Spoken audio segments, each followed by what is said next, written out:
Mm. Bien, pues saludos. Estamos aquí con Mariano López de Miguel. Una circunstancia, por un lado luctuosa y por otro gozosa y alegría. Vamos a empezar por la primera, vamos a extendernos en la gozosa. Pero la luctuosa es la pérdida de Su Majestad, la reina de Inglaterra y los países de la Commonwealth, Isabel II. Ciertamente, creo que todos conocemos a Mariano, pero bueno, se puede presentar él. Pero la gozosa es la circunstancia del momento 200 días después de dolorosa lucha, de tristeza, de contraofensiva actualmente, 200 días después contra el imperialista agresor ruso. Hemos llegado al momento en el que se vuelven las tornas y Ucrania empieza a recuperar su territorio de manera contundente. Y esto es para alegría de la humanidad. Pero bueno, puedes volver a presentarte e introducir a este conversatorio. Pues buenas tardes, Juan Carlos. Muchísimas gracias por invitarme. Soy Mariano López de Miguel, como me has presentado. Soy máster en Historia Contemporánea por la Universidad de Cantabria, licenciado en Historia por la Universidad de Santiago de Compostela y actualmente estoy finiquitando o terminando un programa de doctorado de Historia Contemporánea también con una tesis sobre los talibán en el primer emirato del año 96 a 2001 en la Universidad de Murcia bajo la dirección de María José Vilar y el profesor Mariano Monge Juárez. Espero poder defenderla en breve y que todo el volumen de trabajo que implicó el desarrollo de una época bastante oscura pueda ver la luz y que sirva para arrojar luz igualmente en este sentido. Con respecto a lo que comentas de los dos factores, desde luego sí, se ha perdido, el mundo ha perdido, e incluso para la gente que no es precisamente monárquica como yo, a una figura que ha sido de gran parte del siglo XX y principios del XXI. También podríamos decir que era heredera de una dinastía, bueno, que se fraguó en el siglo XIX, cuando ya la antigua Inglaterra pasa a ser un imperio colonial ya rehecho, que después poco a poco se va, no diría desmestrando, pero sí desintegrando por la época de la descolonización, ¿no? Estamos ante una mujer que hereda un país todavía recuperándose y un imperio de la más inmediata posguerra. Hemos de decir que la noticia de la muerte de su padre le llega durante un tour en Kenia, cuando Kenia todavía es un condominio realmente, una posesión colonial de Reino Unido, y le toca con una escasada, con 25 o 26 años, coronarse, pues, como he dicho anteriormente, reina y emperatriz de un vasto imperio que pasa por las Islas Británicas hasta la zona del Índico, ¿no? También con las posesiones africanas y luego, etcétera, y todas esas posesiones que arrebató Alemania tras la Primera Guerra Mundial.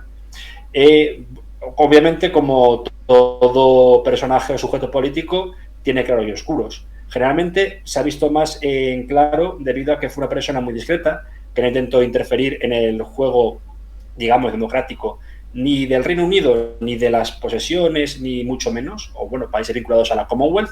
Actualmente eran 14, hasta hace un año eran 15, porque creo que Barbados ha pasado a ser una república desde 2021, si no me equivoco.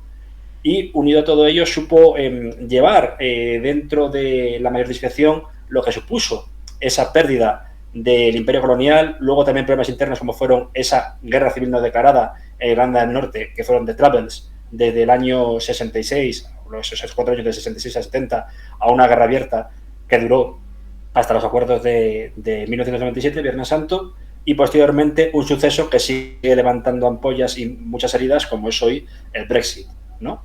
Deja un legado difícil de gestionar, deja a un sucesor que pasa a ser el monarca que asciende al trono con mayor edad, 73 años, cumplirá 74 creo que es el 14 de noviembre, y posteriormente con una familia real que ha caído en mucho descrédito en los últimos años por numerosos escándalos ajenos a la vida política o a la esfera quizá, digamos, normativa del país, ¿no? Un personaje para mencionar, para citar, para recuperar, en un año que también ha perdido a otras figuras, como han sido Mikhail Gorbachev, y en menor medida, pero también importante para el desarrollo de las relaciones Asia-Pacífico, como fue el asesinato, el magnicidio de Shinzo Abe. Por otra parte, con lo que te refieres a Ucrania, me ha sorprendido porque yo no era de los que daba a Ucrania por perdida, ni mucho menos, pero esta contraofensiva me ha llamado la atención, vamos a decir, positivamente. Aquellos que daban a Ucrania por muerta, por que iba a estar colonizada por Rusia con un nuevo gobierno neocolonial supuestamente desnazificador que iba a ser llevado a cabo, pues probablemente por un hombre títere, que sería el antiguo presidente Viktor Yanukovych, pues no, se ha demostrado que el pueblo ucraniano quiere su independencia, quiere mantener sus fronteras, quiere recuperar aquellas zonas que perdió en 2014, como era el Donbass, más luego la independencia, bueno, esa independencia unilateral de 2022, e incluso Crimea, como se ha visto en los últimos ataques. ¿Cómo ha llegado esta contraofensiva ucraniana? En mi opinión, pienso que el ejército ruso pensó que superioridad aérea y superioridad de tropas iba a ser determinante, y no aprende de su antecesor, el ejército rojo en Afganistán, como fue una derrota bastante potente, o incluso en la propia Federación Rusa, el caso de Chechenia. En la Primera Guerra, obviamente, la Segunda. ¿Cómo puede acabar todo esto? Nadie lo sabe, porque según he visto las últimas informaciones de, por ejemplo, de Political Room, que es una fuente fiable, todo el escenario bélico cambia cada 5 minutos.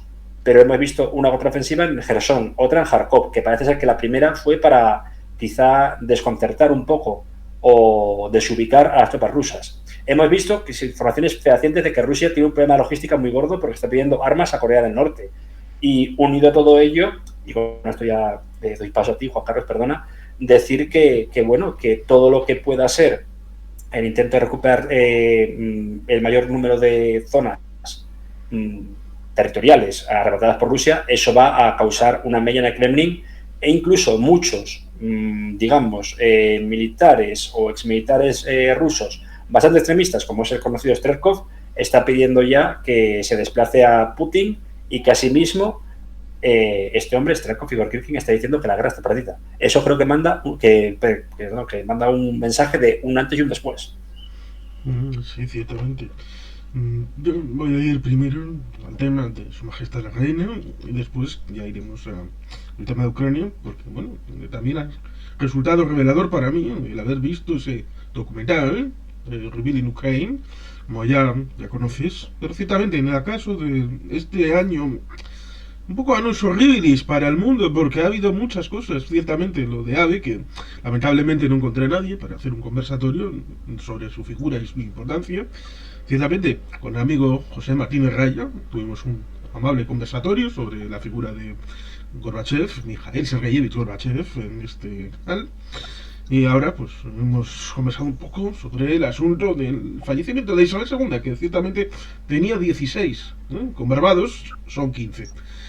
Porque aún siguen estando 15, pero con la Commonwealth, que son 50 países. No es desdeñable. Ciertamente la diferencia entre una Rusia, que no consigue a nadie que se adhiera a su proyecto, y los británicos, que mal que bien, tienen cierto poder blando con los antiguos territorios, lo cual evidentemente indica diferencias en modelo de relaciones internacionales, lo cual es curioso porque los dos primeros países que crearon Ministerio de Asuntos Exteriores, allá por el siglo XV o por ahí, fueron Francia y Rusia, lo cual evidentemente es curioso en la posterior relación de las cosas, porque pareciera como que Rusia hubiera retrocedido y ahora no hubiera alteridad, es decir, reconocimiento del otro como equiparental. Pero bueno, estamos hablando de la reina Isabel, el segundo momento de su historia después de haber vivido una juventud en guerra.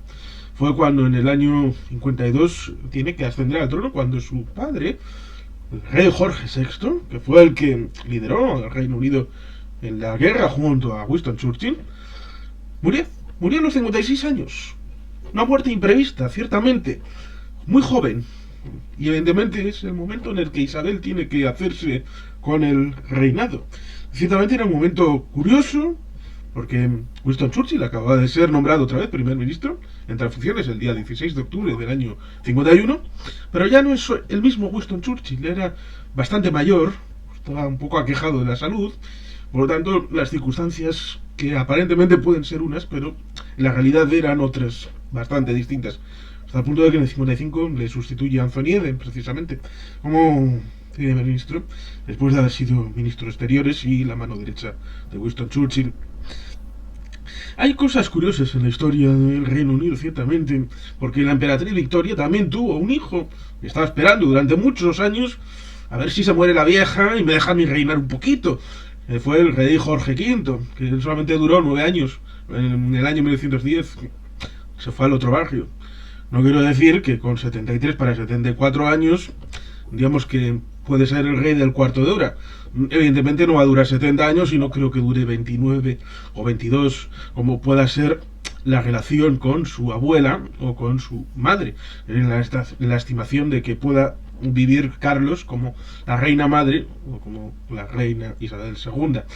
Evidentemente la cosa va a ser un poco más breve, creo yo, porque digamos si uno hace una somera mirada, los varones viven menos en la casa Sajonia-Coburgo-Gotha, que era el nombre originario, que luego se hicieron aquello de las alegres comadres Windsor, estilo William Shakespeare, que es algo que el emperador, el Kaiser, Guillermo II, le dijo: primo, ¿pero qué demonios estás aquí haciendo con esto de Shakespeare? Cambiándote el nombre familiar.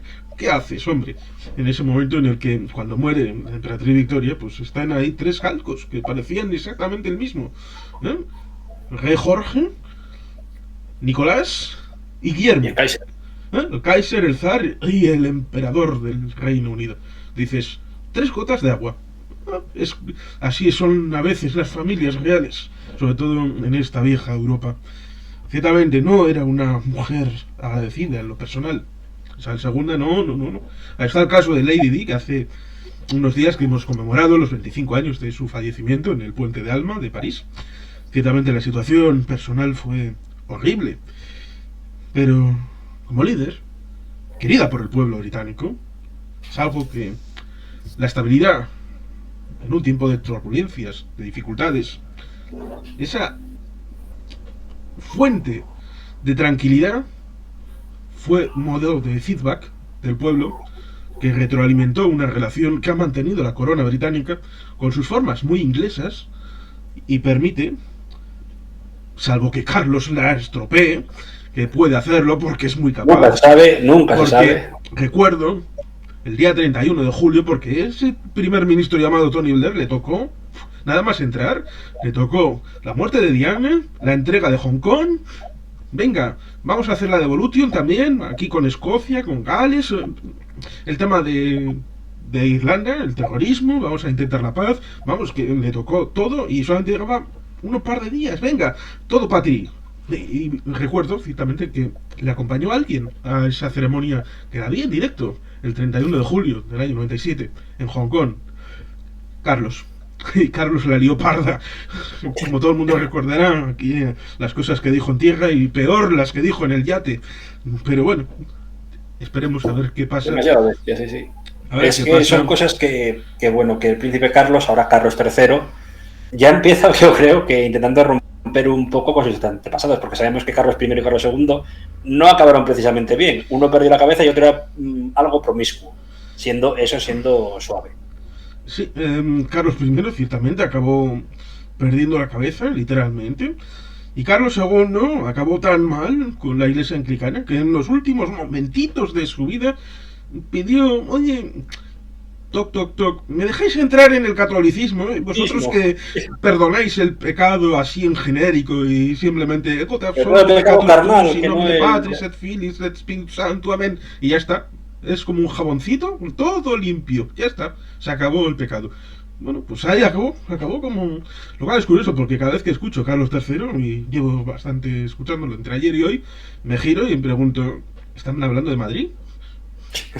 Me hace mucha gracia lo del año... Lo de Carlos III también, e Isabel II me hace mucha gracia por la comparativa con Madrid, que se ha visto estos días. Pero también hay que establecer una comparativa que me hace mucha gracia, que es en ese 31 de julio del 97... También es el momento en el que la antigua insurgencia o guerrilla chechena empieza a islamizarse.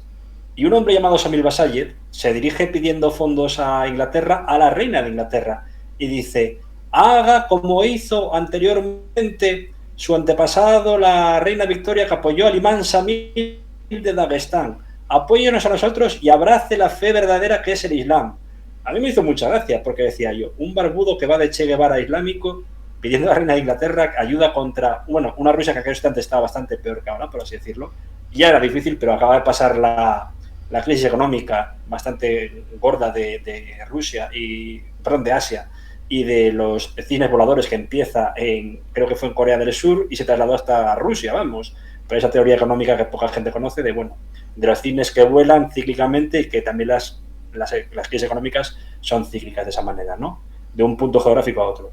Pues ahí el señor Abdallah Samil Abu Idris, también conocido como Samil Basayev, decía que la reina de Inglaterra nada menos abandonase la fe anglicana, abrazase el Islam y que ayudase a los pueblos del Cáucaso, no solo a Chechenia, sino a Dagestán, como invadió 2 años después, y a muchos más, como hizo anteriormente su antepasado, la reina Victoria, ayudando al imán Samil, que realmente sí que hubo fondos británicos para frenar a Rusia en aquellos instantes. Sí, porque, como se suele decir, Inglaterra, el Reino Unido, no tiene amigos, tiene intereses.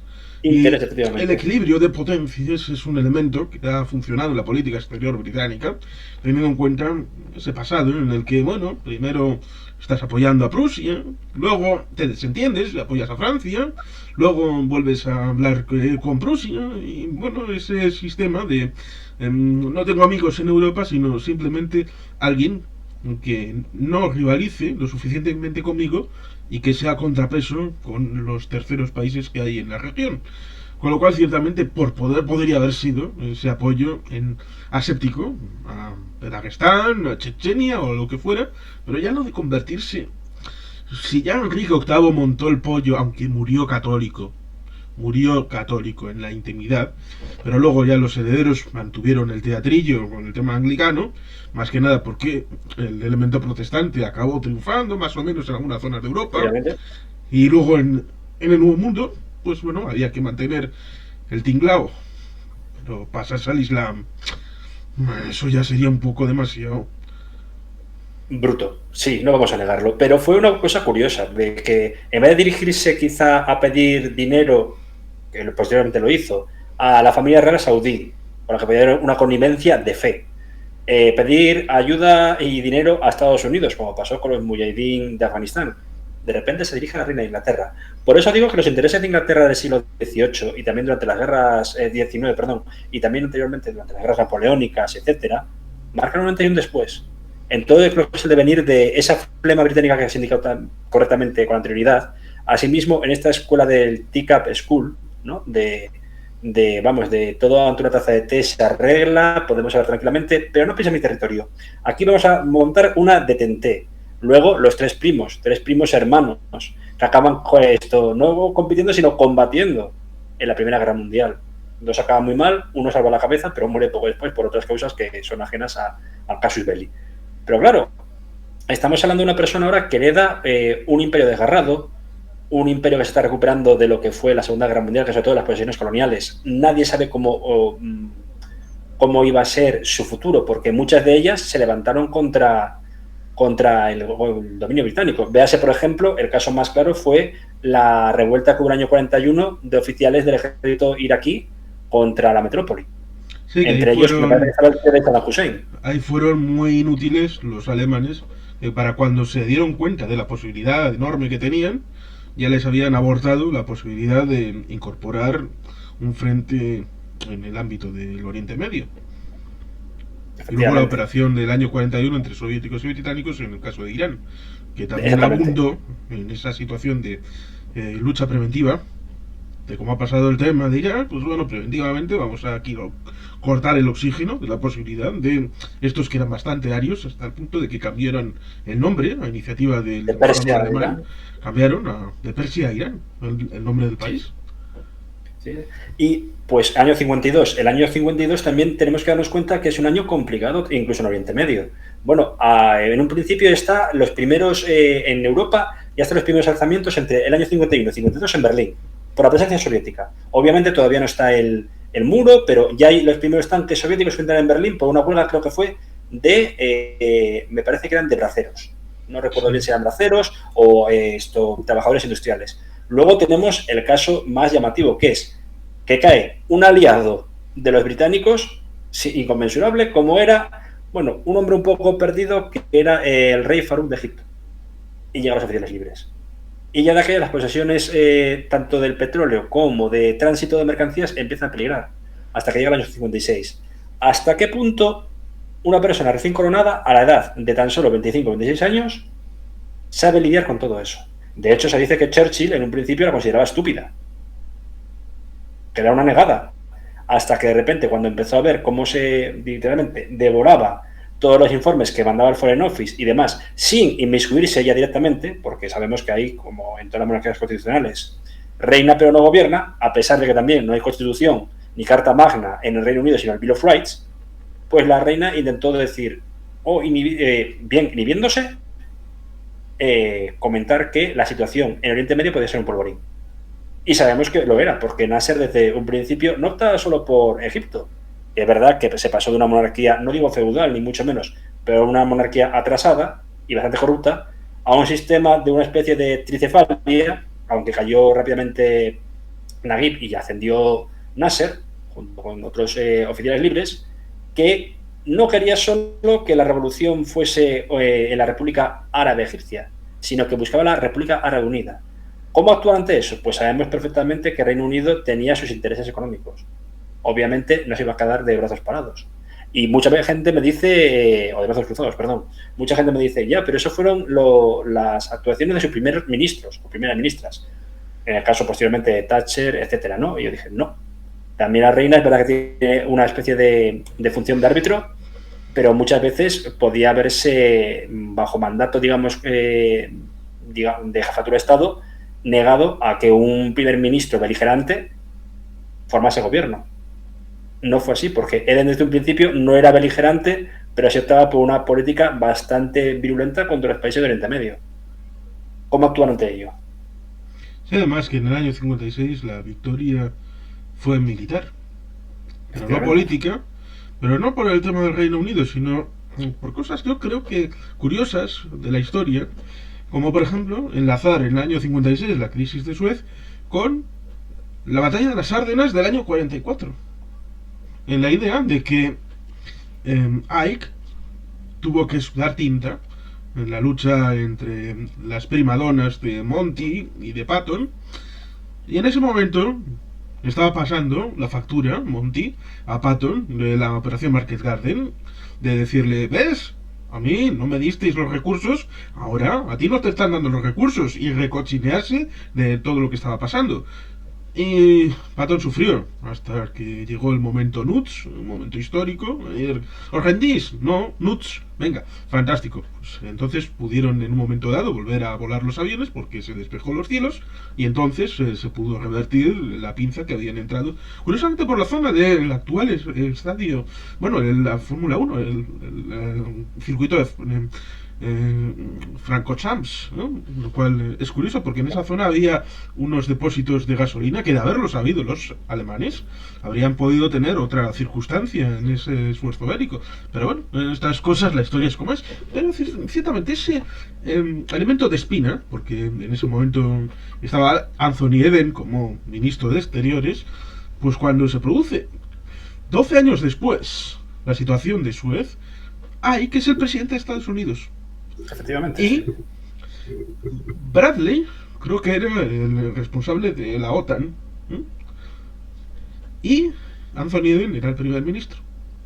Con lo cual, esa idea de estos británicos me han tocado aquí cuando yo necesitaba, porque hay que era más un cargo político que militar, porque tenía que lidiar con los egos de los subordinados, organizar un poco la situación, más que dar las órdenes efectivas militares. Por ejemplo, en Normandía se sabe muy poco que el día de las operaciones militares es Monty las que las dirige. Efectivamente, sí, sí.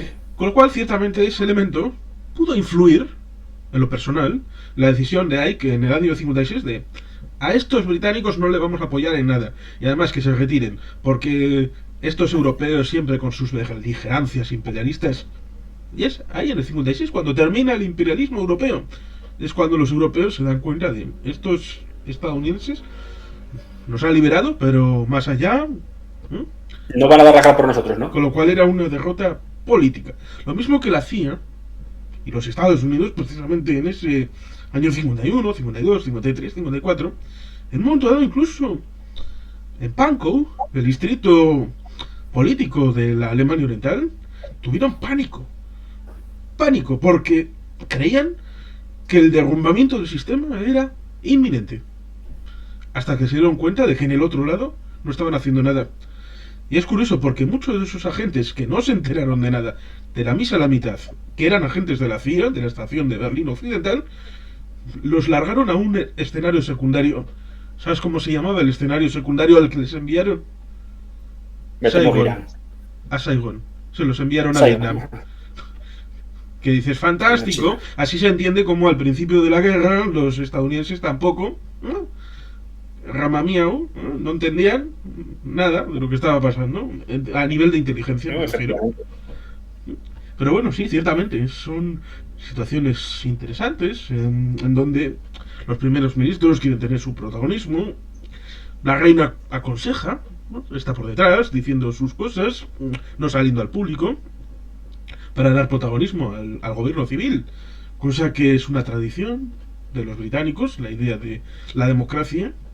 Y eso ciertamente ha habido primeros ministros que no le han gustado nada a la reina, pero tenían un soporte en la Cámara de los Comunes, con lo cual ante eso poco se puede hacer. Seguramente, Había que refrendar el mandato. Sí, sí. seguramente Y no, Unido, seguramente no le hubiera gustado haber llevado a cabo el Brexit, por ejemplo. no. Siempre se dijo que en privado hablaba que le creaba una espina abierta. Pero también de estos ministros o primeros ministros y primeras ministros beligerantes, he de decir que tocó una situación complicada también con el propio ejército. Démonos cuenta de que, bueno, se empieza a crear la OTAN, pero dentro de cabe, el ejército británico sigue siendo la panacea de asesores militares, tanto para el ejército, por ejemplo, o el Sahel israelí, pero también para el jordano con Gluck Pasha, por poner un ejemplo. También en Pakistán. También en lo que son las primeras fuerzas armadas como he dicho anteriormente, de Transjordania, luego Reino de Jordania. Pero es que estamos viendo que tuvo que lidiar el ejército británico con la emergencia malaya, a la cual tuvo que enfrentarse Sir Robert Thompson. Estamos hablando de la rebelión de Dhofar anteriormente, del año 62 al 75, cuando parecía que una insurgencia marxista apoyada por la OLP iba a derrocar al sultán de Omán, y al final lo que tuvo que hacerse fue una especie de quid pro quo. Se manda al SAS junto con tropas jordanas, encabezadas por el rey Hussein, y adiestradas por Zia-ul-Haq, el posterior dictador pakistaní. Se opta a sí mismo por separar al sultán, una persona ya medieval en mentalidad y medieval en edad casi porque era más viejo que Matusalén, y se trae a un sultán más joven, como es Qaboos, que muere en 2020, no es a la ciencia cierta si por un cáncer o porque se contagió de coronavirus. Entonces, todo ese escenario es complejo para una jefa de Estado, aunque, como he dicho anteriormente, reine pero no gobierne.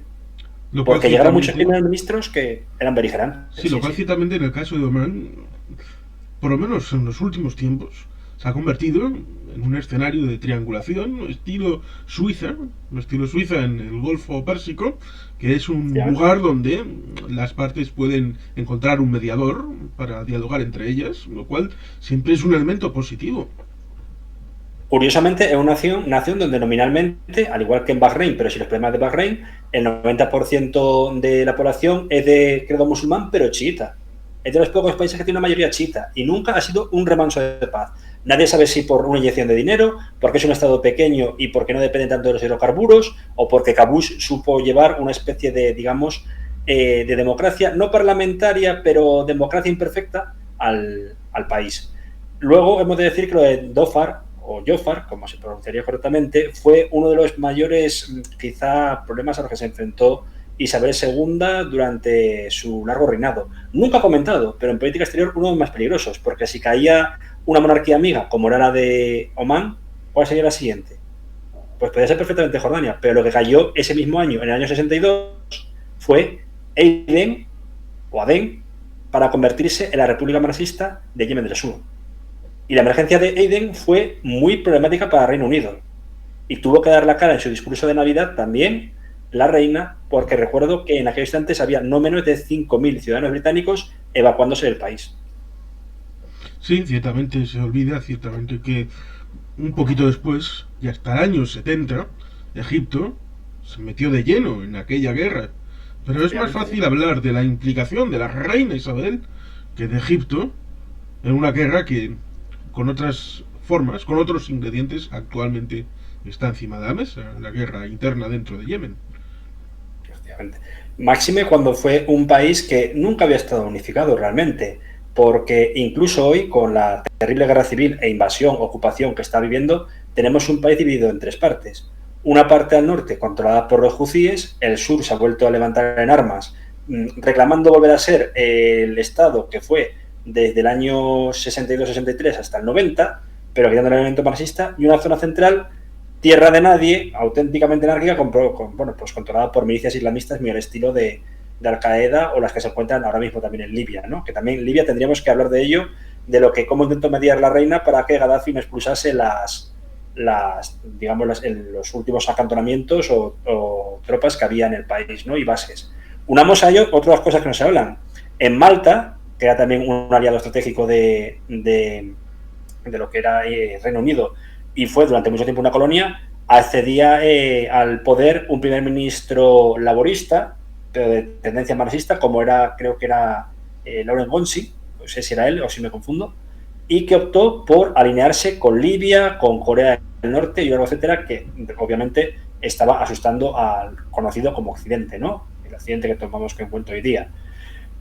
Y ya por último, démonos cuenta que otro antiguo aliado y también posesión de Reino Unido, como era Chipre, casi causa una guerra entre dos países de la OTAN, como fue Turquía y Grecia en el año 74 durante la Operación Atila, la invasión de Turquía del norte de Chipre, a raíz de los sucesos hechos por fuerzas ultraderechistas y la deposición del arzobispo Makarios como primer ministro de Chipre. Sí, ciertamente era el proyecto del obispo Makarios, de la enosis, de la unificación entre Grecia y Chipre, lo cual ciertamente ha dejado al aeropuerto internacional de Nicosia como una situación fantasmagórica en tierra de nadie. Si alguien quiere conocer un aeropuerto del año 74, no tiene más que pedir permiso, ir al aeropuerto de Nicosia, que está exactamente igual de destruido en el año 74, pero igual de digamos, para rodar pues prácticamente una película de zombies, perfecto. Sí, con una especie de halo vintage de esa época, sí, desde luego, sí.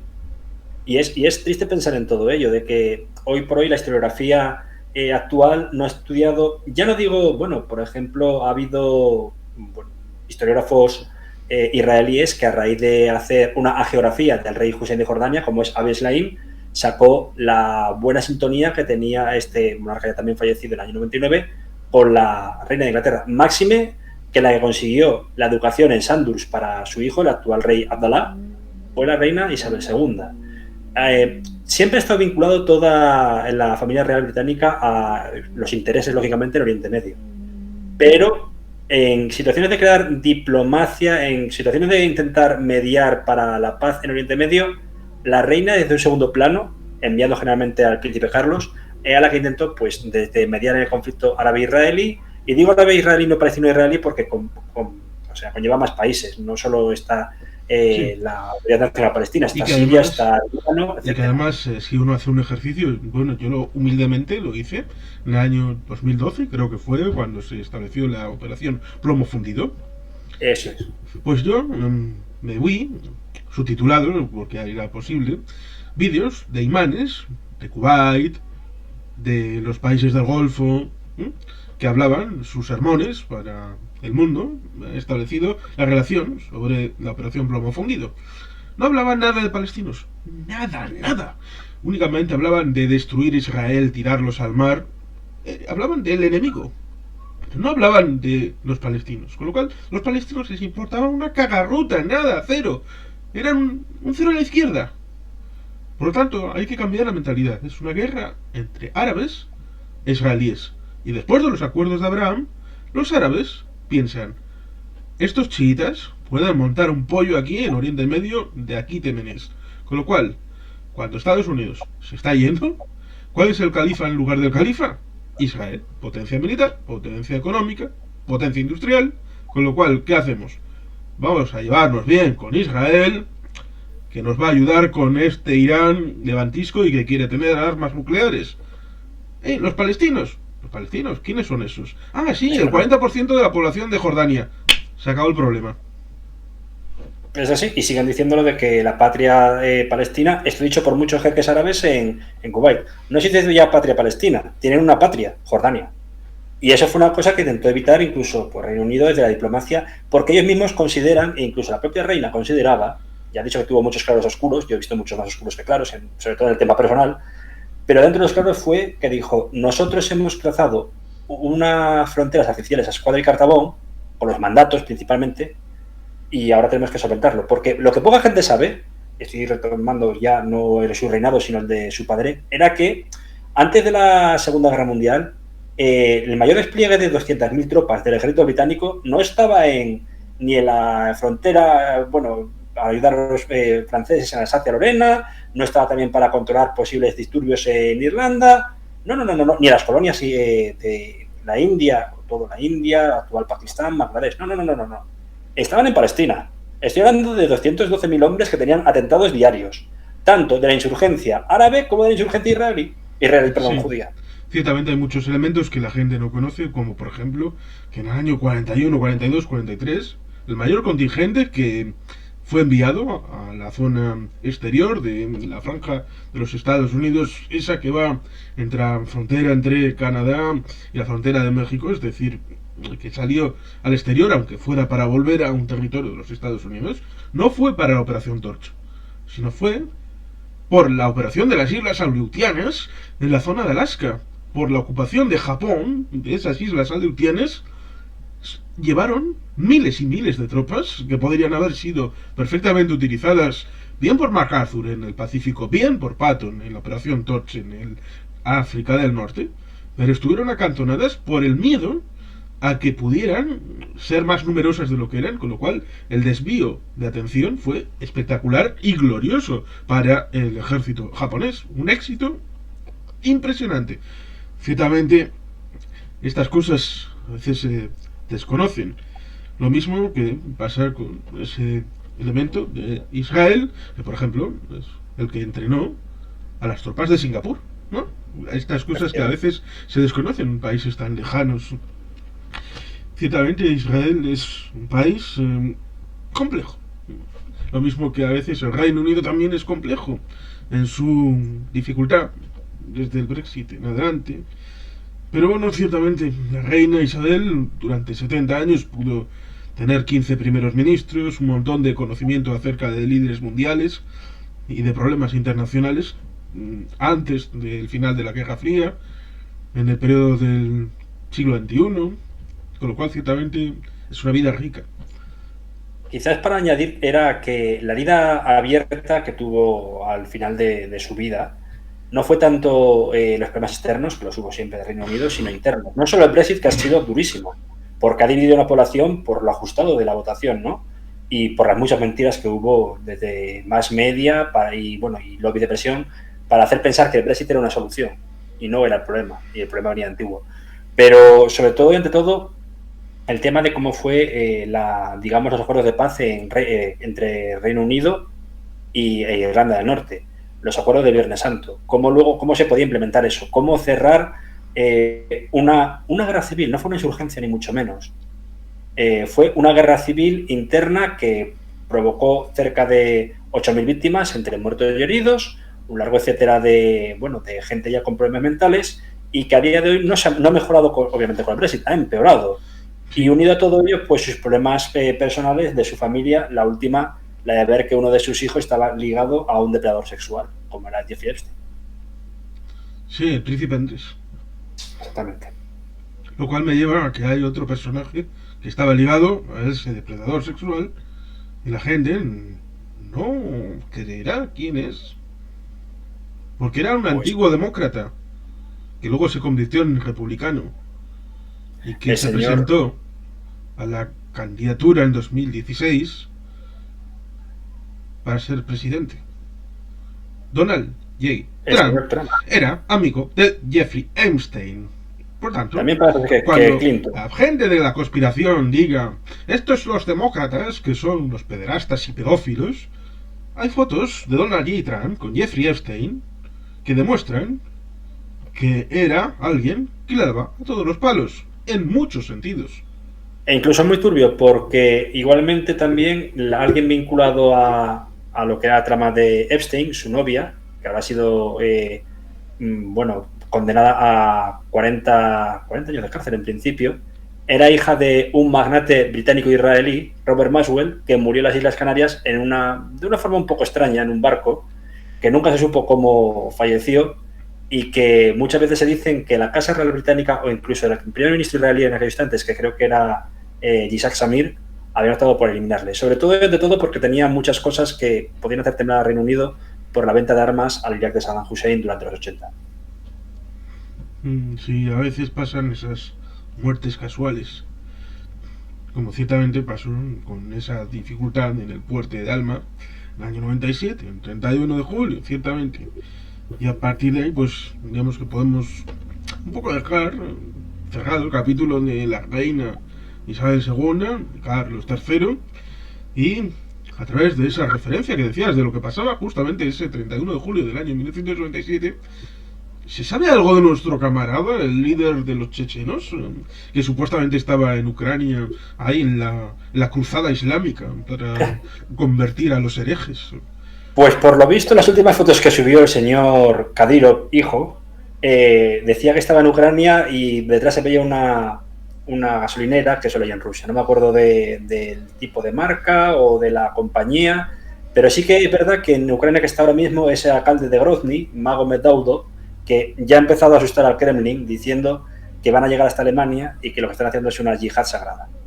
Entonces, a lo mejor en el fondo lo que está ocurriendo es que se está escapando de las manos esta gentuza al señor Putin y que asimismo le están presionando para que declare ya la guerra, porque esto lo considera todavía una operación militar para desnazificar y quitar a drogadictos del camino, ¿no? Como decía él, y desmilitarizar a Ucrania. Pero lo que no se ha sacado, obviamente, es el descontento del 90% de los norcaucásicos en la guerra, porque son la carne de cañón. Pero tampoco se comenta que en Omsk y en la parte del Extremo Oriente ha habido levantamientos contra el gobierno federal porque no quieren que sus hijos vean la guerra. Es una pregunta interesante porque ciertamente no se ha conocido nada de eso. No, yo lo pude ver a partir de Political Room, otras fuentes que son fiables, si no, no lo diría porque tampoco quiero parecer aquí ni mucho menos un mentiroso, pero siempre cojo estas informaciones con pinzas, no lo voy a negar. Y hasta que no pasan unas horas, unos días, y ya se certifica, pues lógicamente no me pronuncio acerca de ello. Pero algo pasa para que, por una parte, lo que son los chechenos ya no estén obedeciendo órdenes de los soldados de los altos mandos de Moscú. Se han enfrentado a ellos, de hecho, ha habido tiroteos. Y segundo, ese levantamiento popular que ocurre en el Extremo Oriente y en Siberia Occidental, aparte del Cáucaso Norte. Sí. La pregunta que tú te hacías otro día, perdona, era: ¿es posible una balcanización de Rusia? ¿Es posible una guerra civil en Rusia? Yo creo que si siguen yendo por las malas, es más que probable. No quiero ser malagorero, pero a mí me parece así.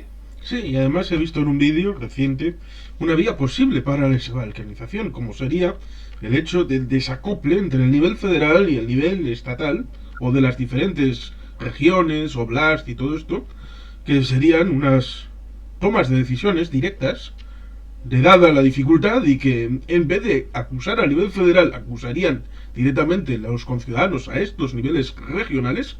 Estos, vistas las dificultades comerciales, harían acuerdos con el exterior para el suministro de materias, y eso evidentemente supone la descalificación del propio Estado, porque una relación entre un oblast, una región, directamente con Francia, con Italia, con Alemania, con Estados Unidos, con Japón, con Corea del Sur, esto evidentemente rompe la unidad en la materia de política exterior. Pero es eso, puede hacer, en último término, implosionar por simple el hecho de haber tratado de dominar con una política unitaria, en donde tú eres carne de cañón, ven para aquí, te vamos a llevar a Ucrania porque quiero ser el último de los zares recordado en el ámbito de la gran Rusia. Porque es cierto, lo decía, que he visto, por culpa de un prorruso gallego, que es amigo mío, porque una cosa no quita la otra, Pedro Gómez Balades, pues he visto ese documental de Oliver Stone de Revealing Ukraine, que me ha señalado un par de cosas que son importantes. Una primera, establece la idea de que el gobierno de Petro Poroshenko, porque está escrito y dirigido en el año 2019, el gobierno de Petro Poroshenko es un gobierno de ocupación. Dice que es un gobierno de ocupación. Con lo cual, la mentalidad de entender que el gobierno de Ucrania, y evidentemente el posterior, porque como dije, revisando las elecciones presidenciales de 2019, encuentra que la primera posición fue de Volodymyr Zelensky, la segunda de Petro Poroshenko y la tercera de Yulia Tymoshenko, con lo cual si no hubiera entrado Petro Poroshenko a la segunda vuelta, habría sido Yulia Tymoshenko, teniendo un 60 y pico por ciento del voto en la primera vuelta, con lo cual estaba claro cuál era la línea política que querían mandar los ucranianos. Estaba clarísimo. Pero si dices que el gobierno de Petro Poroshenko era un gobierno de ocupación, con todo lo que significa, es decir, un Quisling, este tipo de conceptualizaciones, pues evidentemente te legitima a esa liberación y incluso a establecer esa bandera de la Segunda Guerra Mundial, hoja, hoz y martillo, teniendo la idea loquísima de establecer esa idea de que son gobiernos de ocupación y son nazis, como la época de aquel tan mencionado y sobado Stepan Bandera, que se pasó 3 años y medio en un campo de concentración. Menudo gobierno de concentración para la ocupación militar. Un gobierno con un líder que está en la cárcel, no como Quisling, que se entrevistó varias veces con Adolf Hitler, pero a veces el relato se rompe a la primera mirada. Segunda cosa que dice: Rusia y Ucrania se van a unir, porque Ucrania es Rusia, los ucranianos son rusos, y por lo tanto la unidad es inevitable. Un poco como el chasquido de Thanos, yo soy inevitable. Pues quiere hacer de Thanos el Vladimir Putin y decir que la unidad es inevitable, con lo cual cuando tienes eso en mente es imposible no llegar al 24 de febrero del año 2022 y tirar para adelante y decir, como no he podido hacerlo políticamente, porque cuando he intentado meter un títere, Víctor Yanukovych, luego me lo han tirado de abajo con un impeachment, con un derrocamiento legal, que fue el Euromaidan, sí, legal, en base a las leyes e instituciones de Ucrania. Después, cuando he intentado presionar económicamente, militarmente, me lo han tirado para atrás. Cuando he ido un paso más para allá, en 2014, en Ucrania, en Crimea, en el Donbass, ha ido bien, pero he perdido. Porque la idea era tomar todo el país, pero solamente ha tomado una parte del Donbass y una parte de Ucrania, que es Crimea. Vale. Implementa, a través de los franceses y de los alemanes, y el pacto este de Normandía, que es Minsk 1 y Minsk 2, pero se olvidan de que Rusia y los títeres prorrusos son de los que no quieren aplicarlo, porque no les conviene. Y como no hay más vías, la única vía para implementar todo lo anterior es ir a la guerra. Y después de 200 días de estar luchando, la iniciativa estratégica la llevan los ucranianos. Han dado la vuelta con un calcetín y ahora están en la ofensiva por recuperar, porque a veces ofensiva se entiende como que estás ocupando tierra extranjera. No, están recuperando su país. Están recuperando en la bolsa que han generado en Izium. Han ido por el norte, han llegado al río, han cortado las fuentes de suministro y los rusos tendrán que parar la ofensiva en el Donbass, por lo menos en la parte del norte. En Kherson están intentando llegar al puente de Novakakovka y por abajo, pues no creo que sea su prioridad llegar a la ciudad, que ya caerá en algún momento. Y además está esa situación en la frontera esta militarizada, cubierta para el ámbito del Donbass, con lo cual por lo menos hay 3 frentes en donde la situación o está estancada para los rusos o los ucranianos están tomando la iniciativa, con lo cual por este lado es un día gozoso. Han pasado 200 días de cruel guerra, pero los ucranianos por fin están avanzando. Y es curioso que se hable mucho de lo del gobierno de ocupación de Petro Poroshenko.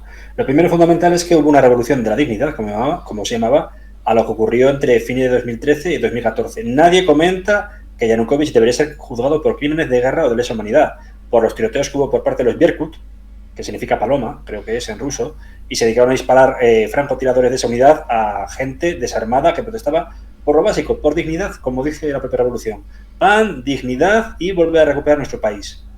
Porque Yushchenko, aparte de tener unos índices de corrupción en los que le relevan muy altos, no pudo hacer nada. Anteriormente, Kuchma, al final tuvo que, debido a la crisis económica del 97, tuvo que virar hacia Moscú. Estamos hablando de problemas muy, muy graves junto con una corrupción rampante, en todos los sentidos. Pero claro, la Rada Suprema, el órgano unicameral, destituye con una mayoría absoluta, incluso gente del Partido de las Regiones, a Yanukovych. Yanukovych huye, creo que es primero a Rostov del Don y luego se refugia en Moscú. Aparte, un caso por ahí medio bastante oscuro de que su hijo se ahoga en Emiratos Árabes Unidos, en una playa. Que a saber qué hacía allí su hijo, Víctor. Entonces, ante esto, uno se plantea, y vale, hay unas elecciones que se convocan, hay un gobierno interino que lleva a la presidencia Poroshenko y luego a un primer ministro que nada tiene que ver con el bloque Petro-Poroshenko, que encima eran enemigos, como era Arseniy Yatsenyuk, con la cual crisis política constitucional que esto conlleva también, que no se habla mucho de ello. Poroshenko no era santo de devoción, ni mucho menos. Era una persona que, a pesar de estar incluido dentro de los líderes vinculados al Partido Popular Europeo, tenía unos índices muy altos de corrupción, también su retórica era muy beligerante, pero bueno, ¿cómo se demostró que Poroshenko no servía? Hubo unas elecciones en 2019 libres, en las cuales encima no solo se echa Poroshenko, Timoshenko, que parecía ser la alternativa, no, tampoco, y llega un desconocido como es Volodymyr Zelensky, y encima se barre por completo a la extrema derecha, que pasa a tener 63 diputados nada menos a solo uno, que es Oleg Lyashko de Svoboda. Entonces, ante ello, me parece que esto da que pensar. Ahora, la ofensiva que hemos visto. A mí ya me dejó impresionado el tema de cómo de repente hubo ese bombardeo masivo sobre Crimea, porque ya va por perdida la fuerza aérea ucraniana después de los primeros días de bombardeo del aeródromo de Kiev, etcétera, de la destrucción de la flota Antonov y un largo etcétera, como he dicho anteriormente. Pero claro, no hemos contado que también tiene fuerza de misiles. Asimismo, drones que está utilizando, drones kamikaze que se llama, y luego ya que por lo menos sí, está haciendo una especie de contraurgencia. Ahí estaríamos hablando primero de los HIMARS y también de los Javelin en primera jornada, y de los Bayraktar y de los Switchblade. Efectivamente. Y luego, unido a todo ello, pues que yo creo que esta ofensiva que se hizo en Kherson fue un poco para despistar al ejército ruso, que tiene muchísimos problemas, sobre todo de logística. Es decir, tenemos presencia en Kherson, pero realmente donde van nuestras tropas de la Guardia Nacional es hasta Kharkov. Que recupere la ciudad o no es otra cosa, pero de momento van a tener más problemas de logística los rusos porque han volado de 8 puentes de la zona a 7. ¿Es un problema para la infraestructura ucraniana? Desde luego, pero peor es que dicha infraestructura sea utilizada por el enemigo o por un invasor. Y asimismo, que muchos de los cuerpos que están cercanos a la frontera, creo que son varios destacamentos que están en la zona de Voronezh, también en Rostov y en Adiguea, se han negado a desplazarse a Ucrania. Dicen que ya han cesado a varios coroneles, pero ellos saben que es una sangría y que esto no puede continuar. Sí, te refieres al tercer cuerpo de ejército que estaba acantonándose en el entorno de Rostov del Don. Eso es. Y unido a todo ello, que vuelvo a repetirlo, mal va la cosa a Rusia si tiene que pedir apoyo financiero a China, con lo cual están funcionando las sanciones, no al 100% como se querría, pero sí para que pueda adquirir armas, y del mismo modo que tenga que recurrir a Irán para drones y a Corea del Norte para armas ligeras y misiles. Sí, algo pasa.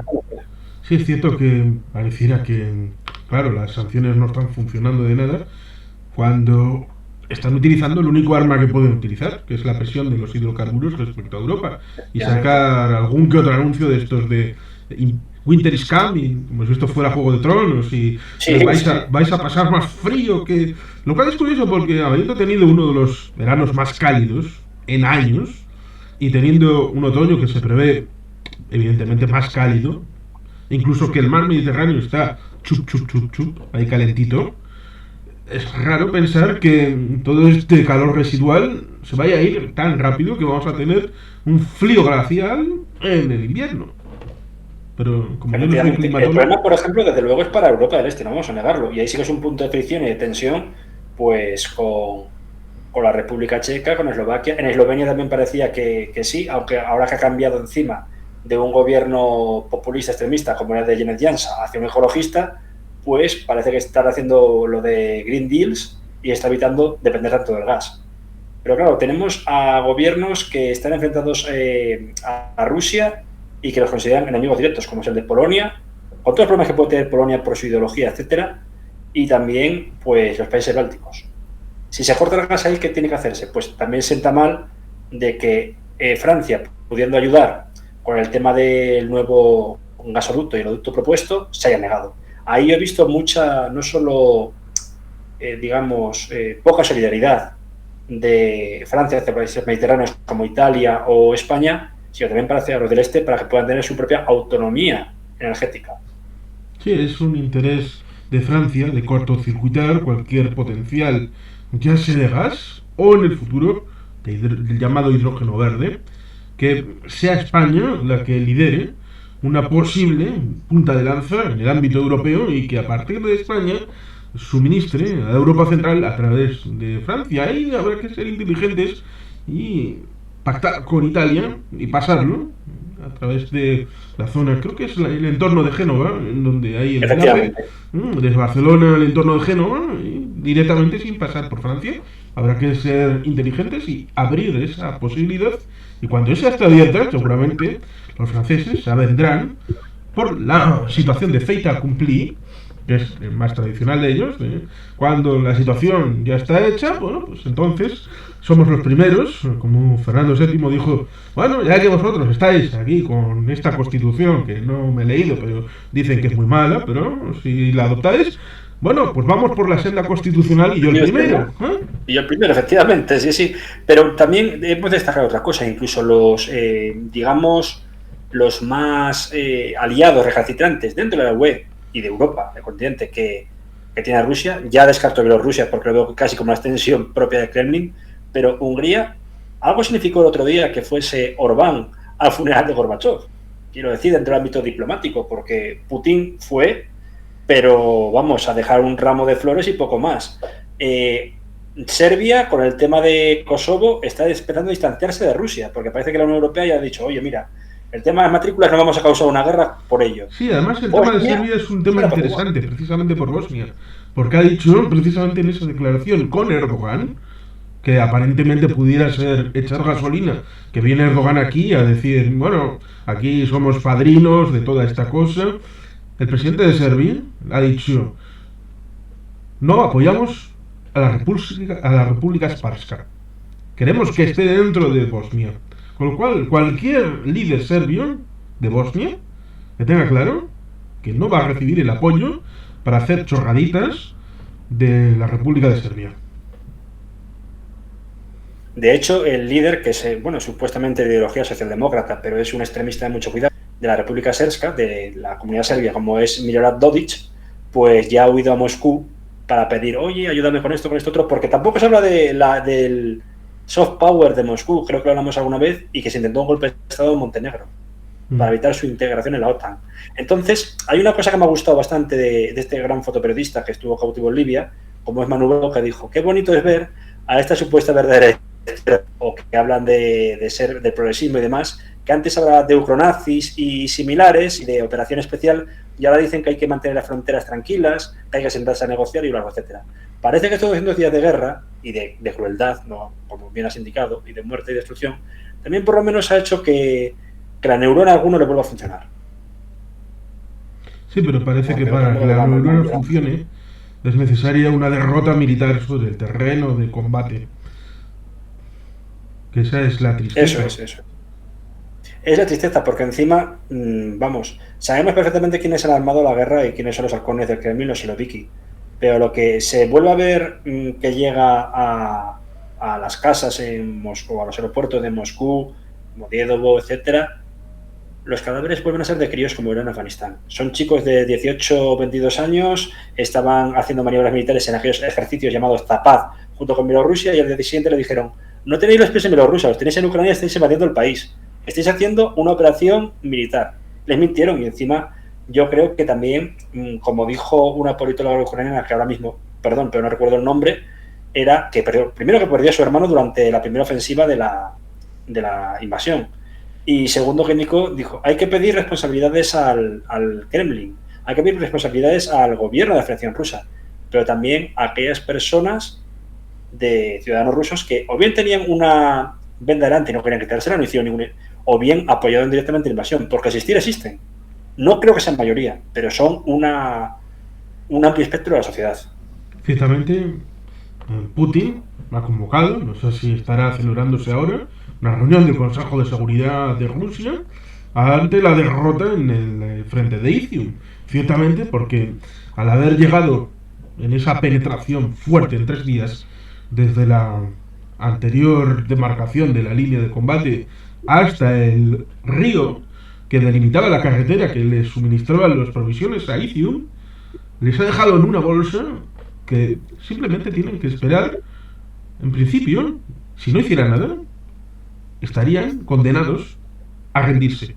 Como se ha visto, unos cuantos soldados que han cambiado de uniformes, se han vestido de civiles y capturados. Y estaban yendo en coche, han sido capturados. Incluso un teniente general, que en principio parecía un teniente coronel, pero cuando se ha visto... teniente general, efectivamente. Sí. Con lo cual, ciertamente, la situación está volviéndose complicada, incluso derrumbes de partes del frente enteros.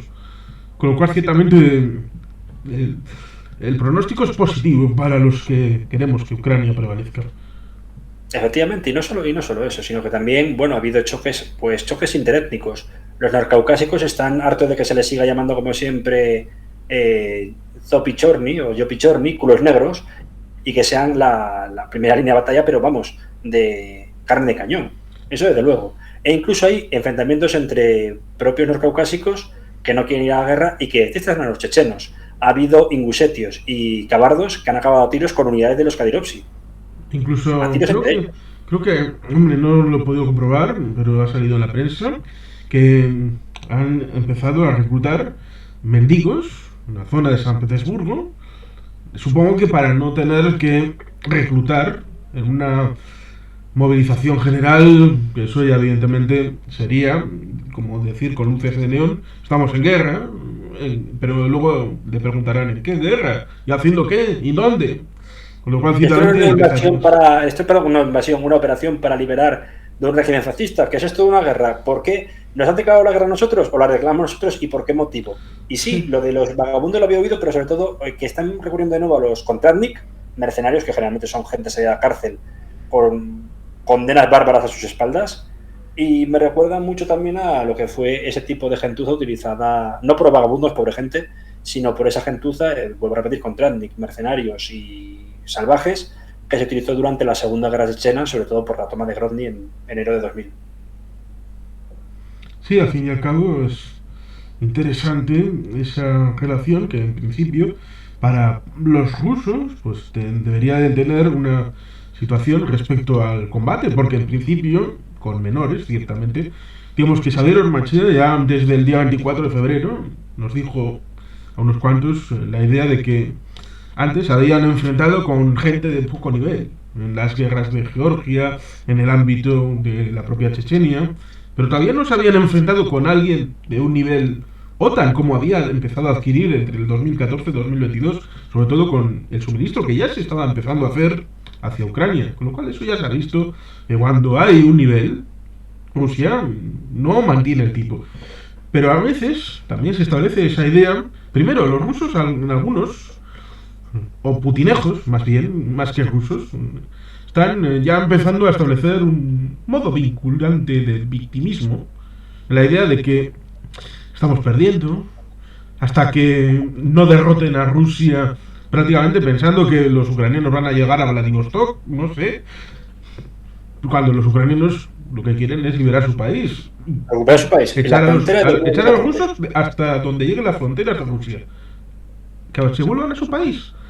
Pero se decía precisamente respecto a los de Corea del Norte, lo he escuchado. Vienen los de Corea del Norte. Pues esos se preparan mucho, ¿eh? Tienen mucho entrenamiento. Ya, bueno, tendrán el entrenamiento que quieras, pero tienes un ejército de desfile. Desfilará muy bien. Pero, ¿Qué experiencia de combate tienen? Ninguna. Ninguna. Únicamente entrenaron a la Guardia Pretoriana de Mugabe en el 84 para acabar con una insurgencia que había en el país y que fue una auténtica masacre y genocidio. Pero entrenamiento, ¿cuántos asesores? Bueno, quizá en Siria, que se habló de ello, para hacer operaciones contra insurgencia contra unidades del frente del Nusra, etcétera, pero más allá de eso, no.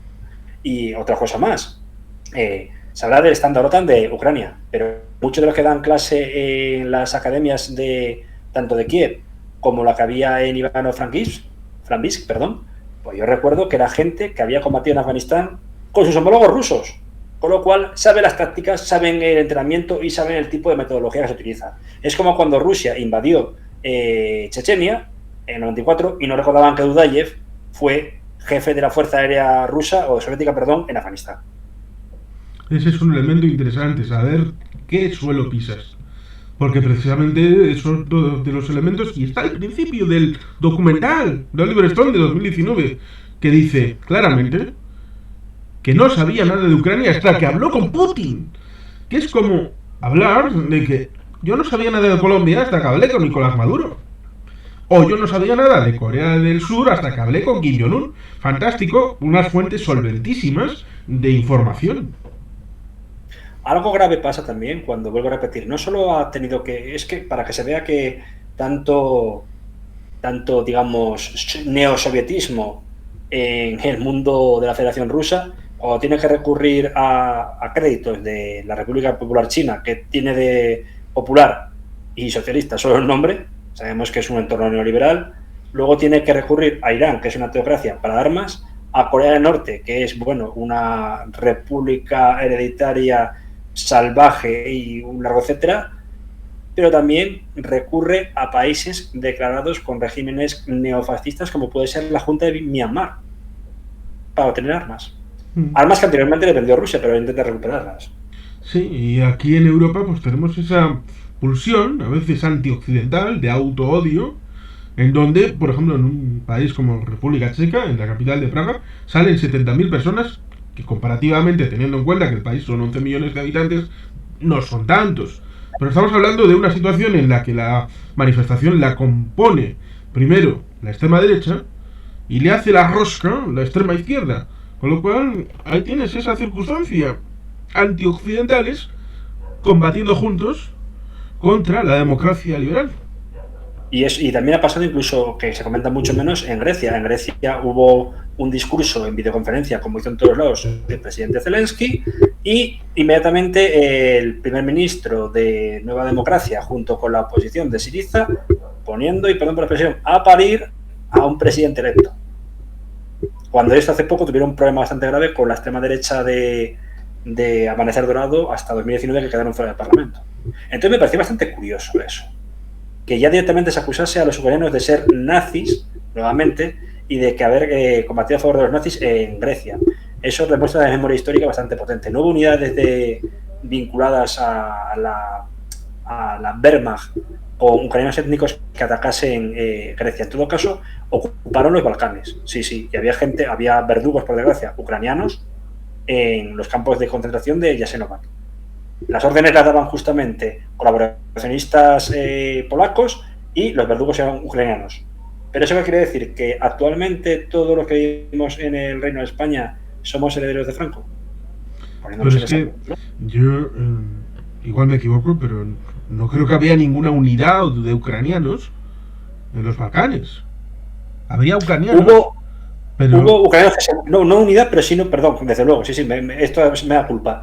Pero sí milicias que se habían unido a la Wehrmacht, pero que no estaban integradas como tal. Es decir, no eran como los Hansar bosnios musulmanes que se integraron en las Waffen-SS, eso seguro. A eso es a lo que me refería, que como unidades, como cuerpos, como ejército, no les tomaron en serio. Porque Alemania hizo el tonto, no quiso jugar la carta política que podía haberla utilizado en el frente oriental, porque había muchos pueblos que habían sido víctimas de la Unión Soviética, víctimas a través del hambre, el holodomor, de muchas represiones políticas, destrucción de las identidades nacionales. Y lo único que hubo fue me parece que había, bueno, estaba la Os Legionen, que era pues generalmente formada por georgianos, armenios y azeríes, pero también intentó, dentro de lo que comentas de apaciguamiento político, pues en Tatarstán, que era una zona estratégica, y de aquella crear un muftiato, que también estuvo vinculado al mismo, pues el antiguo gran muftí de Jerusalén, que fue colaboracionista de los nazis, Haj Amin al-Husseini. Sí, pero lo intentaron cuando vieron las orejas al lobo, porque Efectivamente. podían haberlo hecho a partir del año 41, 42, cuando la ola les era favorable. Pero en ese momento dijeron que no, esto es para hacer labores policiales, para controlar un poco el territorio, pero poco más. Aquí no, los guays, los de uniforme, los que son guapos, de verdad, somos los arios, y aquí Alemanes, sí, vosotros, sí, sí, sí, vosotros aquí de subalternos. Que luego ya cuando termine la guerra vendrán los hijos de las incubadoras alemanas para el Leverground y todo esto. Pero luego ya después del 42, 43, Stalingrado, Kursk, ya la cosa... Uy, estos igual son buenos para combatir a nuestro lado, igual son fieros cuando ya les faltaba gente. Sí, sí. Fue cuando el general Plan Ost, el Plan General del Oeste, se derrumbó por completo. Pero era así, y a mí pues me fastidió mucho lo de ver al actual primer ministro de Grecia, Antonis Samaras es el nombre. Sí, creo que sí.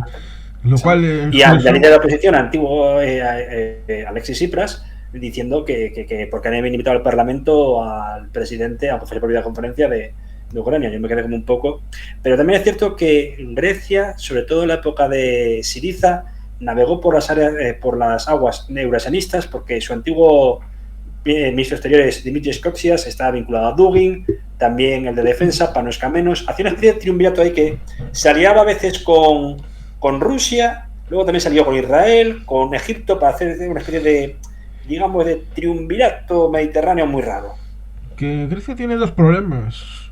Uno un poco particular, aunque lo han llevado al Parlamento Europeo, que son las escuchas ilegales al líder del Partido Socialista, el antiguo PASOK, que ahora es Kinal, que evidentemente son un elemento duro de tragar, que desde el poder hayan hecho escuchas como las que, por ejemplo, a principios de los años 90 hicieron caer a Narcís Serra como ministro de Defensa en España, las escuchas aquellas del CSIC que escucharon a todo el mundo.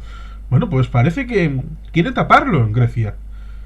Pero por el otro lado, en Grecia, tienen el problema de las islas del Egeo y el intento del Mar Azul por parte de Erdogan, que está muy achuchado y tiene elecciones dentro de unos meses. Y en principio las pierde, las pierde. Y dejar de ser presidente de Turquía, del jefe del Estado, pues es algo goloso, sobre todo para el AKP, para mantener el ritmo de la situación de controlar las instituciones de Turquía.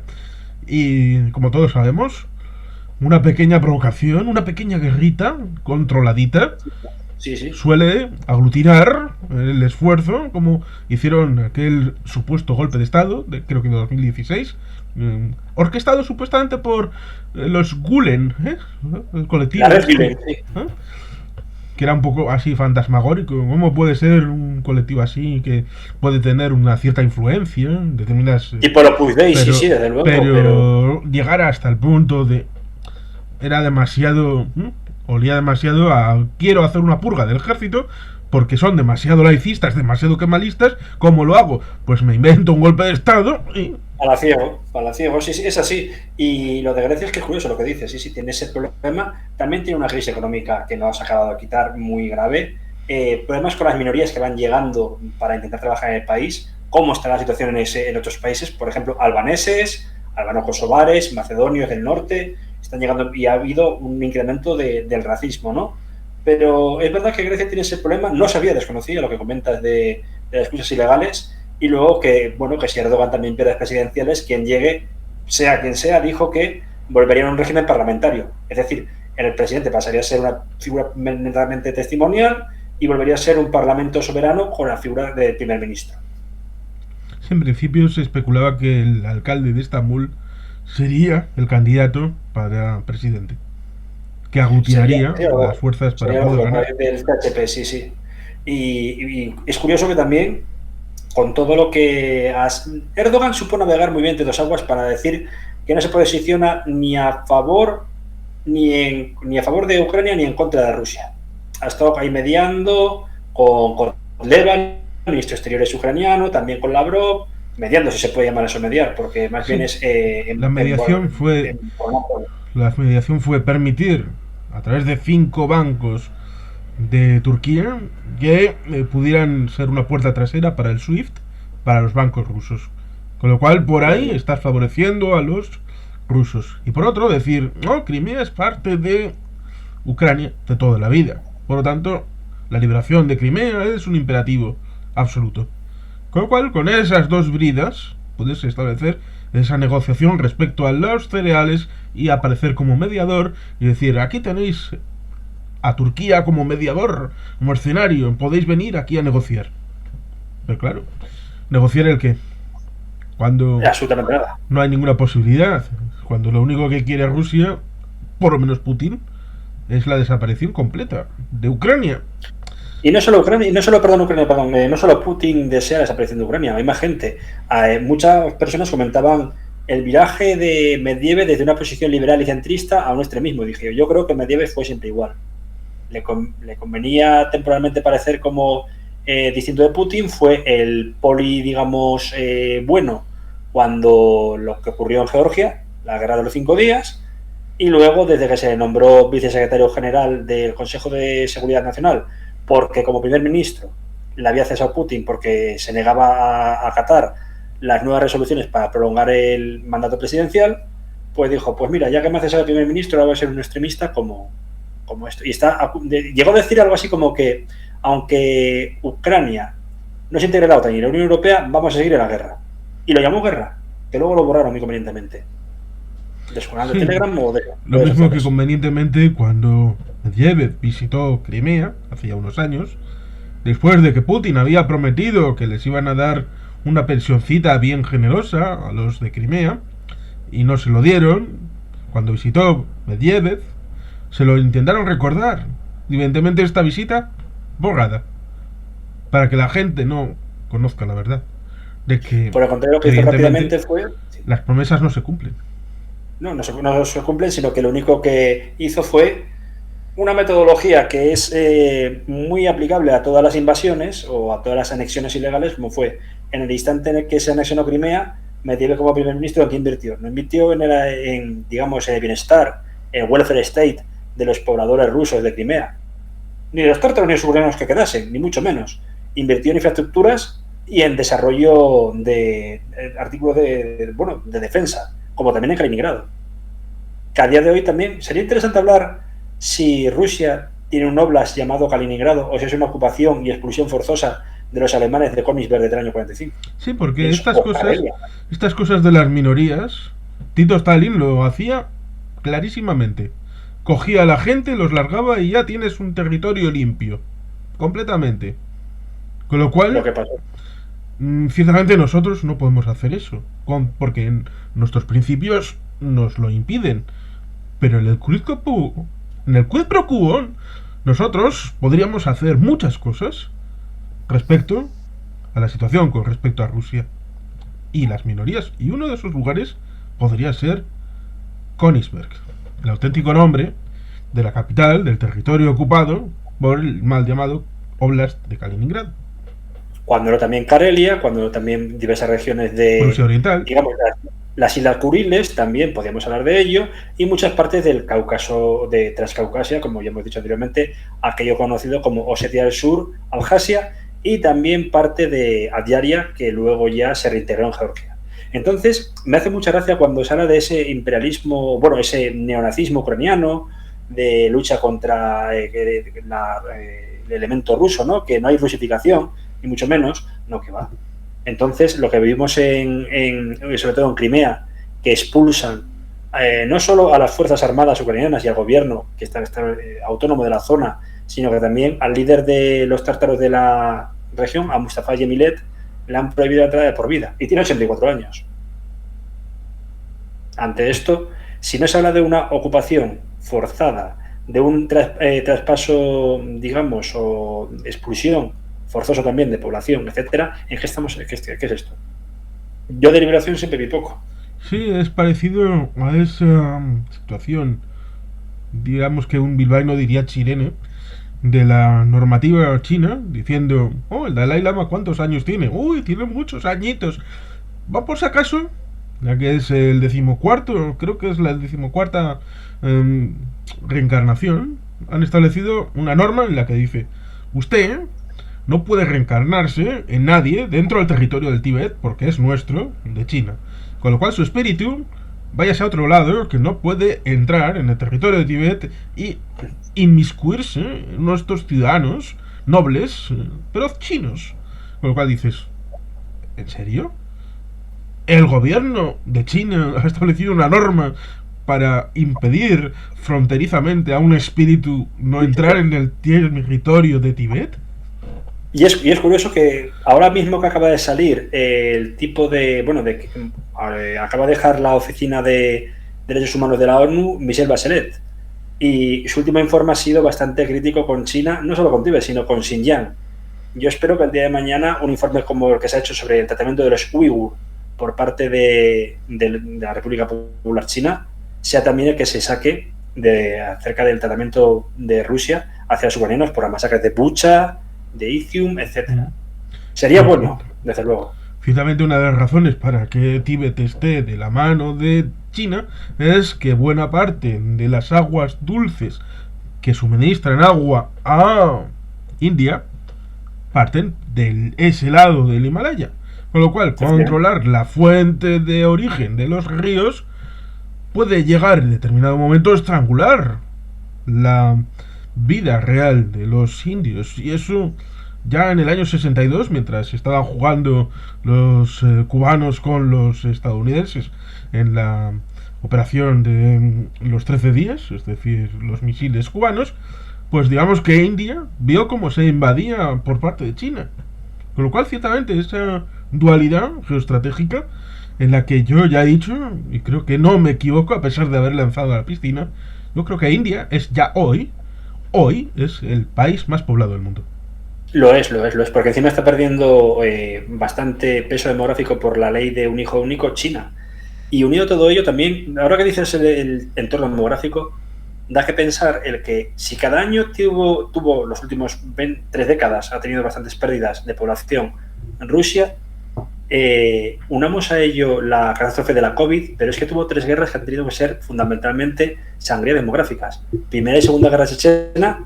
Podríamos añadir también las bajas que tuvo en Siria, que no son pocas, son 2.000 bajas humanas, más ahora mismo que a día de hoy no sabemos cuántos muertos rusos ha habido en Ucrania. Se habla de estimaciones menos conservadoras de unos, digamos, 50.000. Sí, ciertamente, ahí está, 15.000 como en Afganistán. sí, ahí está el papel, nuestro querido amigo Jesús de la Cruz, que sacó un documento desclasificado de parte de los rusos estableciendo el pago de los emolumentos a las pérdidas humanas, y digamos que la simple división del dinero estimado y las monedas de rublos emitidos por cada persona daba precisamente 48.000 muertos para finales de agosto de este año 2022, con lo cual ciertamente estaríamos hablando en un poquito más de 6 meses de tantos muertos como Estados Unidos durante una década en Vietnam. En Vietnam, exactamente. Sí. Es así. O el número de muertos de la guerra civil de Tayikistán o la guerra civil de Etiopía. Estamos ante una sangría y la gente se está empezando ya a hartar de una guerra que, por mucho que se diga a los medios rusos, es impopular. No hace mucho creo que había un teniente coronel de origen armenio, en un programa de la televisión pública rusa, en la que dijo, literalmente estamos perdiendo. El presentador le lanzó un vaso de agua a la cara y dijo, no estamos perdiendo, estamos ganando la guerra y usted, si no apoya la guerra, porque lo llamó guerra, está apoyando a los fascistas de Kiev. Eso ya da que pensar. Y no siempre, incluso los periodistas más acérrimos del régimen van a estar a su lado. Pasó en Libia con aquella periodista que sacó una pistola diciendo que iba a defender a Gaddafi hasta el final, y cuando se acercaron las milicias a Trípoli salió corriendo. ¿Cómo actuar aquí? Pues yo creo que puede pasar lo mismo, aunque sabiendo que una revolución de a pie en Rusia es muy probable. Yo veo un escenario más bien de confrontamiento, como hablamos antes, de posible guerra civil. Sí, es más probable esa disociación de niveles en el que de facto suponga una implosión de la estructura federal, quizá no por todos, pero cuando una región empieza a tener relaciones fuera de la caja, fuera del nivel ruso, otras pueden seguir su camino, y da igual quién empiece, ya sea en el Cáucaso, ya sea en Extremo Oriente, ya sea en cualquier otro lugar, es la que abre la espita a que, bueno, con precisamente el efecto de las sanciones que están teniendo efecto, puedan abrir esa posibilidad. Y esa posibilidad evidentemente llevaría a una guerra, porque seguramente el nivel federal la solución que haría sería precisamente la bélica. ¿Cómo vas a hablar con un subordinado? No puedes, porque digamos que lo que prefieres es ser temido, no ser amado, no ser respetado, que precisamente es lo que le diferencia tanto del modelo británico. El modelo británico es de persuasión, de relación, de respeto, pero de liderazgo moral. Precisamente este es el distinto. Es todo lo contrario. Rusia lo que quiere es ser temida, que la gente le tema y le sirva de modelo para la situación de servidumbre. Por eso han quedado también Putin y Kadyrov. Es el modelo ideal de conversación y de relación humana. Tú tienes tu chiringuito en Chechenia, yo mando desde Moscú, tú haz lo que quieras. Si quieres hacer un campo de concentración para gays y lesbianas y todo esto, tú mismo estás en tu parque de atracciones, ningún problema. ¿Quieres colgarlos? Cuélgalos, ningún problema. Luego, cuando vaya a pedirte alguna cosilla cada cierto tiempo, ya tú me sirves. Que es un poco como el inicio del Padrino. Ahí la boda. Pues sí. Y ya, mira, estaba buscando ahora que no tenía claro cómo era el título, pues ya, que últimamente se autoplagia, porque todas sus últimas obras aparecen mucho, pero hay una que se llama Manifiesto Negro, de Frederick Forsyth, en la que hablaba de una posible guerra civil en Rusia, porque había un momento en el que, tras la debacle en Chechenia, toda Siberia optaba por una especie de régimen de semiautonomía, de independencia, pero Moscú vuelve a tener el error de mandar las tropas allí. Con lo cual quería convertir a Siberia en una especie de Siberia independiente de facto, con el poder de hidrocarburos y de poder negociar con Estados Unidos y la Unión Europea sin tener que pagar un duro a Moscú. Que esto podría pasar.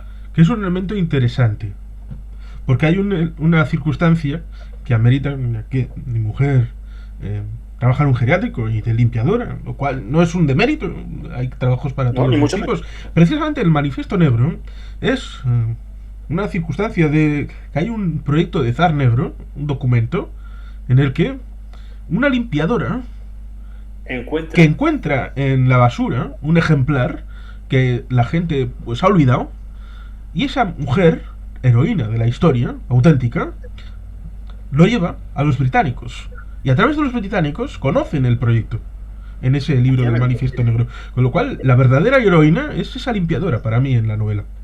La limpiadora que salva la vida, pero que por el contrario vivía en casa con su padre, que llamaban Conejo porque se llamaba Zeiser. El pobre hombre tenía guardado el documento, llegan varios del FSB, lo matan a golpes, mientras que la hija pudo llevarse como buena heroína lo que era ese documento, efectivamente. Y ya para terminar, añadir que no lo veo inviable en el sentido de que si hay una revolución en Rusia, va a ser por gente como esa limpiadora, gente de a pie, no los altos mandos del Echelon del Kremlin. Y la posibilidad de una presumible guerra civil la veo más que viable ahora si sigue habiendo una derrota rusa sobre el terreno, cosa cada vez más acuciante. Sí, ciertamente, vamos a ir viendo en el resto del mes de septiembre cómo evolucionan los asuntos. De momento, en principio, pinta bien para los ucranianos, para que sigan contribuyendo a la reconstrucción de su territorio. Luego ya el hecho de volver a tener un país ordenado, bien colocado, pues eso ya llevará más tiempo, cuando la paz ya sea de facto o firmada, aunque es difícil firmar algo con quien te ha comido la mano, y por lo tanto es difícil porque violaron los acuerdos de Minsk 1 y 2, Violaron el memorándum de Budapest de 1994, violaron los términos del acuerdo de Vilavezza de diciembre del 91. No reconocieron, están destruyendo el reconocimiento de la independencia del diciembre del 91. Por lo tanto, es un término en el que, salvo que haya un cambio sustancial en Rusia, es difícil confiar en la palabra dada por un dirigente ruso, incluso la firma escrita respecto a un elemento, como decíamos, de diplomacia, que está violado por esta visión de, por lo menos este líder mesiánico, en la idea de que hay un gobierno de ocupación, no son un país, no merecen la independencia, solamente la pueden tener a través de Rusia. Un poco con lo que hicieron con Lukashenko y el acuerdo Belarus con Rusia. Y lo cual es curioso porque por el otro lado les ha salido Respondón Tokayev, que está un poco en parte aprovechando para limpiar las cloacas de Nazarbayev, pero ha dicho que, ojo, cuidado, que no estamos aquí para ser los títeres de Vladimir Putin, lo cual ciertamente, si tiene una operación especial en Ucrania, si pudiera, tendría que hacerla también en Kazajistán, lo cual ciertamente no puede porque si ya están perdiendo en Ucrania, ¿cómo van a meter las tropas que no tienen en algún otro sitio? Con lo cual, ciertamente, el escenario se está poniendo interesante, por lo menos. Efectivamente, así. Y nada, agradecer ya para el final, porque se me ha hecho un poco tarde, lo siento, tu invitación. Espero que podamos seguir hablando de estos temas, también que vaya evolucionando la cosa para bien para el gobierno ucraniano, que esta guerra ya acabe y que todo, bueno, pueda llevarse a buen término y que un país, como te he dicho, destrozado pueda renacer de sus cenizas, que yo creo que lo hará. Sí, espero que podamos hablar de otros temas, que el mundo es amplio y ancho, pero ciertamente, descanse en paz la reina Isabel II, y en cuanto a Ucrania, Slava Ukraini. Slava Ukraini, Heroín Meslava. Hasta pronto. Quiero verte. Bueno, pues, a ver...